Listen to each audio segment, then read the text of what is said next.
j'avais cette graduation, j'avais une dizaine de personnes qui étaient des personnes à abattre, que je voulais dépasser. Tel expert, puis tel maître, et si j'arrivais à courir tant de kilomètres, j'avais dépassé cette personne, puis celle-ci, puis celle-ci, puis celle-ci.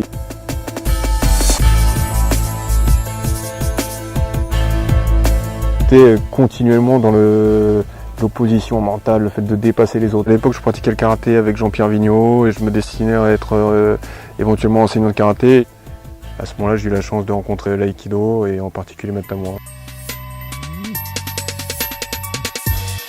Pour la première fois, j'ai vu et pu ressentir ce dont parlait Henri Play, par exemple, qui parle de niveau où on n'est plus sur des capacités athlétiques, physiques, où on dépasse cela. Je pensais que c'était un petit peu des exagérations, des illusions, et là je tombe sur un maître qui avait 60 ans passés et qui m'a maîtrisé avec la plus grande facilité. Il ne faisait pas appel à la force physique.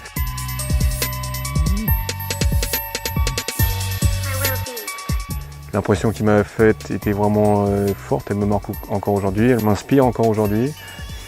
Et depuis, je suis resté sur l'aïkido principalement. Léo Tamaki. Intéressant parce que il est à la fois au cœur de la pratique aiki, mais il a aussi un background.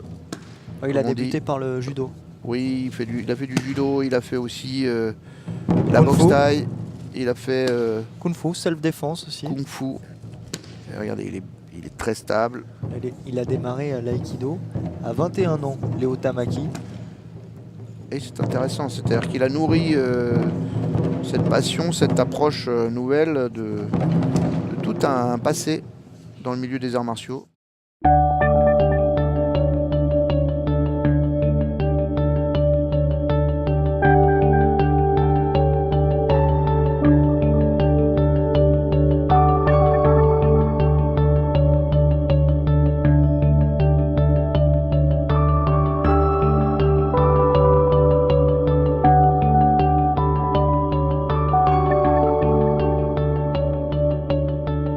Alors ici on est au Korindo Dojo. Le Korindo, c'est le dojo de Maître Noro.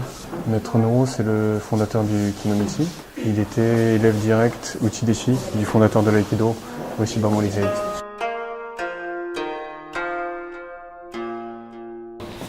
Maintenant on va voir le déplacement interne. Donc on va d'abord juste s'occuper du déplacement, toujours en sachant que ça c'est la base, l'entrée. D'accord ? Il faut que vous puissiez, dès le début de votre mouvement, prendre un ascendant sur lui. On porte une grande importance sur la lecture d'intention. On part toujours en Kishinkai Aikido du principe que la personne qui nous fait face a des qualités physiques qui sont supérieures aux nôtres. Il est plus grand, il est plus fort, il est plus rapide. L'image que je prends toujours, c'est qu'on est une petite grand-mère de 80 ans et qu'en face on a un joueur des All Blacks. Donc il n'y a pas moyen de gagner par la vitesse, il n'y a pas moyen de gagner par la puissance. Donc il est essentiel qu'on puisse se reposer sur d'autres choses, notamment donc, cette lecture d'intention qui nous permet d'agir avant que l'action adverse soit développée et parfois même avant qu'elle naisse, juste après qu'elle soit comme décidée mais pas encore mise en action. Avec la même entrée ici, on va aller sur Kokyunai. Donc on a la même notion de vouloir rentrer ici. Quand on a cette marge, on peut décider de passer à autre chose. Donc on vient ici.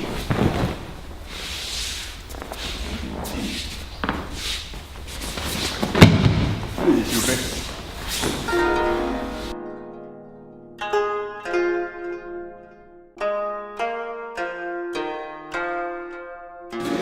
Quand on a une petite distance, 15-20 cm, on est dans la zone où il peut frapper quand on est collé à lui, c'est là où il devient plus inoffensif. Mais pour arriver à cet endroit-là, il faut passer cette zone de danger. Et c'est ça qui est effrayant, c'est là où on se bloque, c'est là où on cherche à se protéger, où on se ferme. La deuxième chose, c'est que dans ce mouvement-là, il faut à la fois rentrer, tourner et descendre. Mais sans que ça devienne rentrer en diagonale, par exemple. Donc il faut bien que on ait la sensation de rentrer, on ait la sensation de descendre, on ait la sensation de tourner. C'est ces trois sensations-là.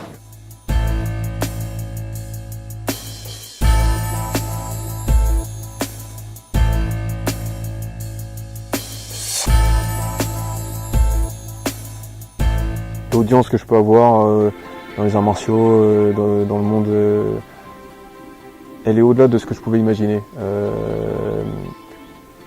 quand j'ai commencé, je voyais 4e, 5e dan comme un Graal. Je pensais que j'aurais un dojo avec quelques dizaines d'élèves et ça serait bien. Aujourd'hui, je donne des stages chaque semaine dans le monde entier. J'ai des milliers d'élèves. J'ai aucun objectif de réussite à ce point-là. J'ai dépassé tout ça et toujours essayer d'être, ne pas être pris par des. Ça revient parfois une petite frustration ou des choses comme ça. Et quand je suis sur le tatami, il n'y a jamais ça. Je suis et essayer de faire en sorte que cet état soit de plus en plus présent à chaque instant de la vie. Voilà.